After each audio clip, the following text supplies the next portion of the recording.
दोस्तों आज हम बात करेंगे शेयर मार्केट की। और शेयर मार्केट की इसलिए हम बात करेंगे कि शेयर मार्केट अगर फ़ायदे कारक चीज़ है तो उससे कहीं ज़्यादा नुकसानदायक चीज़ भी है। वो किसी भी इंसान का करियर अगर फर्श से अर्श तक पहुंचाने में सालों लेती है तो अर्श से फर्श तक पहुंचने में उस इंसान को बस कुछ दिनों की मोहलत देती है। दोस्तों आज हम बात करेंगे गौतम अडानी की, लेकिन वीडियो में आगे बढ़ने से पहले मैं नवीन झा आप सभी का स्वागत करते हैं हमारे इस एनजे एंटरटेनमेंट चैनल पर। दोस्तों अगर हमारी रिपोर्ट पसंद आए तो प्लीज़ सब्सक्राइब कर देना और मेरे इस चैनल को बेल की घंटी है उसको बजा देना ताकि जितनी भी मेरी नई वीडियो हो वो आप तक पहुंच सके। दोस्तों गौतम अडानी साहब जो भारत ही नहीं दुनिया के मशहूर उद्योगपति में शामिल, दुनिया के सेकेंड रिचेस्ट पर्सन हो गए थे। सितंबर 2022 आते आते उनकी जो नेटवर्थ है वो करीब 121 बिलियन डॉलर था, यानी कि भारतीय रुपयों में अगर उनकी गणना की जाए तो करीब 19-20 लाख था। लेकिन आखिर ऐसा क्या हुआ कि आज ऐसा पोजीशन पे आ गए हैं। वो दुनिया तो छोड़ो, भारत में भी के जितने भी रिचेस्ट पर्सन हैं उनमें भी कई पौधा नीचे आ गए हैं। दोस्तों अमेरिका की एक रिसर्च कंपनी है हिडनबर्ग, जिसका संस्थापक है नाथन एंडरसन। उनका काम है, वो 2017 में स्थापित किया गया था और इसलिए स्थापित किया गया था कि शेयर मार्केट जितनी भी रिचेस्ट पर्सन है उनके शेयर में सेंधमारी करना और उनके गतिविधियों का पता लगाना था कि ये कोई फ्रॉडगिरी तो नहीं कर रही है। और इस बार उसके टारगेट पे आए गौतम अडानी। दोस्तों शेयर मार्केट अगर ऐसी चीज़ है जो आपको फर्श से अर्श तक पहुंचाने में सालों लेती है, लेकिन अर्श से फर्श तक पहुंचने में आपको वो किसी भी चीज़ का मौका नहीं देती है। और यही हुआ अडानी साहब के साथ।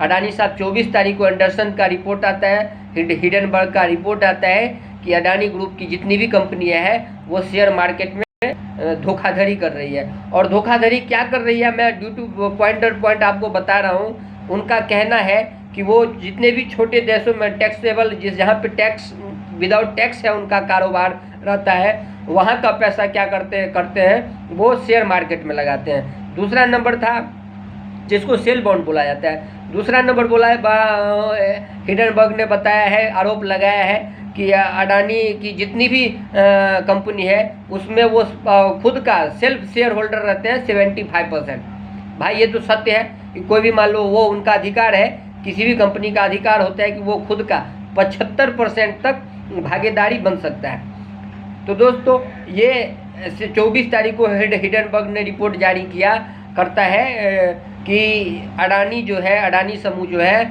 शेयर मार्केट में धोखाधड़ी कर रही है। पिछले कई सालों से इनका सहयोग है, धोखाधड़ी करने में इनका अहम योगदान है। और बस शेयर मार्केट का तो ये रूल्स होता है कि एक बार मार्केट में आग लगनी चाहिए, उसमें घी अपने आप कहीं ना कहीं से डला जाता है और वो आग इतनी फैलती है कि देख रहे हो अंबानी कहाँ से कहाँ पहुँच गया। अर्श से फर्श तक पहुँचने में सिर्फ 11 दिन लगा है अडानी साहब को।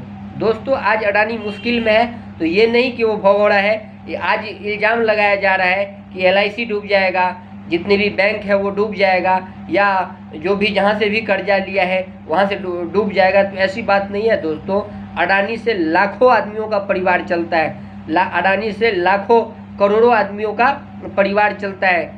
अपने देश में ही नहीं विदेश में भी उनके जितने भी प्लांट हैं, उनके जितने भी व्यापार फैले हुए हैं, उनसे किसी न किसी का जीवन यापन होता है, कितने आदमियों का परिवार चलता है। आज एक बात बताओ, आज अडानी का खराब स्थिति आ गया है। हम पढ़े लिखे नौजवान लोग अडानी ग्रुप में नौकरी करना पसंद करते हैं। क्यों करते हैं? क्योंकि अडानी एक मशहूर व्यापारी है। लेकिन आज उसका स्थिति खराब है तो राजनीति हो रही है, पॉलिटिक्स हो रही है, कांग्रेस पार्टी संसद नहीं चलने दे रही है।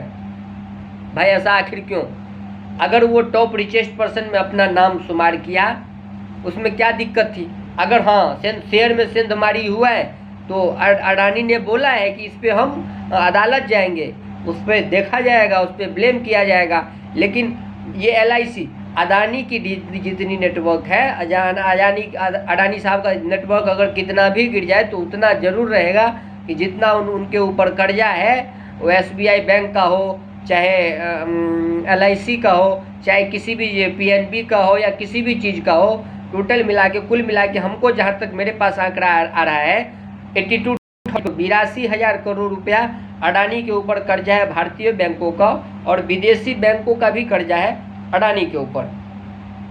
तो दोस्तों, ये अडानी साहब ने एक बार बताया था कि हमारी जितनी भी एसेट्स है और कर्जा मेरे ऊपर जितने भी ऋण है उसके करीब 4 गुना मेरे पास नेटवर्थ है, मैं कभी भी सधा सकता हूँ। दोस्तों, कोई भी बैंक LIC हो, चाहे SBI हो, चाहे PNB, कोई भी बैंक, जब आप उसमें अपना निवेश करते हो, चाहे सेविंग अकाउंट के थ्रू करें, चाहे फिक्स डिपॉजिट के थ्रू करें, चाहे जिस चीज़ के थ्रू करें, तो बैंक उस पैसे को निवेश करती है, किसी दूसरे जगह निवेश करती है ताकि इससे बेस्ट रिकवरी मिले।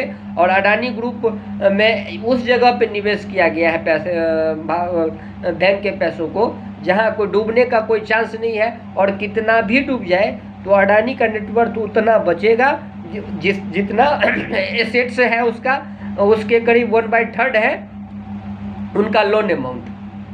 तो LIC वालों, बैंक वालों, PNB वालों सब निश्चिंत रहे, अडानी कहीं नहीं जाएगा, अडानी भगोड़ा नहीं है, वो एक मजबूत शख्स है जिसने आके खुला बोला है, EFO पे आके बोला है कि आप अपना बॉन्ड वो कर ले। सब्सक्राइब होने के बाद भी बोला कि हम आपके जितने भी फंड है उसका रिकवरी देंगे, आप लोग ले लो, क्योंकि अभी का जो सिचुएशन चल रहा है बहुत खराब है अडानी ग्रुप का। और नहीं, इतना ही नहीं, अडानी, एक चीज़ बताइए, अडानी ग्रुप अगर इतना ही खराब था तो अगर समझ रहा था कि अडानी ग्रुप के पास बहुत सारी कंपनी है, अगर सब घाटे में चल रही थी तो लोग शेयर में उसमें निवेश क्यों कर रहे थे? तो जब कंपनी फ़ायदा दे रही है, प्रॉफिट दे रही है तो बहुत अच्छा है, यह अडानी है, वो अडानी है। और जब उनकी कंपनी परेशानी से जूझ रही है तो लोग हल्ला कर रहे हैं, संसद नहीं चलने दे रहे हैं, पॉलिटिक्स हो रही है। दोस्तों, मैं यही कहूँगा कि अडानी से हम भारतीयों, लाखों भारतीयों का परिवार चल रहा है, विदेश में लाखों विदेशियों का परिवार चल रहा है, और वो शख्स आज अगर इस परिस्थिति में है तो हम सभी को उनका साथ देना चाहिए, ना कि उनको टांग पड़ के खींचना चाहिए। पोजीशन जो भी हो, सबका पैसा रिकवरी होगा, अडानी कहीं नहीं जाएगा। अडानी के पास कितना भी होगा, ख़राब पोजीशन आ जाएगा तो उसके पास उतना नेटवर्थ बचेगा जो वो पैसे को सधा सके। लेकिन मैं एक अंततः ये बात बोलूँगा दोस्तों कि अडानी को टारगेट किया गया है, और वीरेंद्र सहवाग, हाल ही में कल एक वीरेंद्र सहवाग का ट्वीट बता रहा हूँ, वीरेंद्र सहवाग ने बताया कि गोरों को भारतीय रास नहीं आती। सच है कि एक भारतीय मूल के व्यक्ति ने कैसे दुनिया में अपना स्थान सेकेंड रिचेस्ट पर्सन का कायम किया, कैसे परचम लहराया, वो उसको रास नहीं आई। और ये एक साजिश के थ्रू, आज तो शेयर तो बहुत दिनों से चल रहा था, अडानी समूह का करीब 20 साल से उनका शेयरों में शेयर मार्केट में निवेश था, लेकिन अचानक क्या हुआ कि उनका स्थिति इतना पोजीशन इतना खराब हो गया। दोस्तों, इसमें कहीं ना कहीं हमें जहाँ तक लगता है कहीं ना कहीं कुछ न कुछ सेंधमारी हुई है, कुछ न कुछ टारगेट किया गया है अडानी को कि ताकि ये अपना स्थान खो दे, और हम जो विदेशी या USA वाले हैं वही अपना स्थान कायम रखें। दोस्तों, मेरी वीडियो अगर पसंद आए तो सब्सक्राइब ज़रूर करें। लाइक के बारे में मैं नहीं कहूँगा, लेकिन बगल में जो बेल आइकॉन घंटी है उसको ज़रूर दबा दें ताकि हमारी जितनी लेटेस्ट वीडियो हो आप तक पहुँच सके। और इसी शुभकामनाओं के साथ कि अडानी का जो जितना खोया हुआ है वो है नेटवर्थ है, फिर से रिकवरी हो जाए, फिर से वो टॉप सेकेंड या फर्स्ट पे रिचेस्ट पर्सन हो जाए। इसी शुभकामनाओं के साथ आप, और इसके साथ एक शुभकामना और, आप जितने भी LIC के निवेशक हैं, बैंक ऑफ पंजाब के निवेशक हैं, SBI के निवेशक हैं, उन सब से मैं कहना चाहूँगा कि जब जो हो गया सो तो हो गया, अब तो अडानी का नेटवर्क जो गिर गया। आप लोग अपना भरोसा नहीं खोए, क्योंकि हिम्मतें मर्द मर्दे खुदा। अगर आपके पास हिम्मत है तो अडानी को भी हिम्मत आएगा और फिर से वो एक बार काम करना स्टार्ट है और दुनिया में फिर से एक बार अपना परचम लहराएंगे। जय हिंद, जय भारत, जय।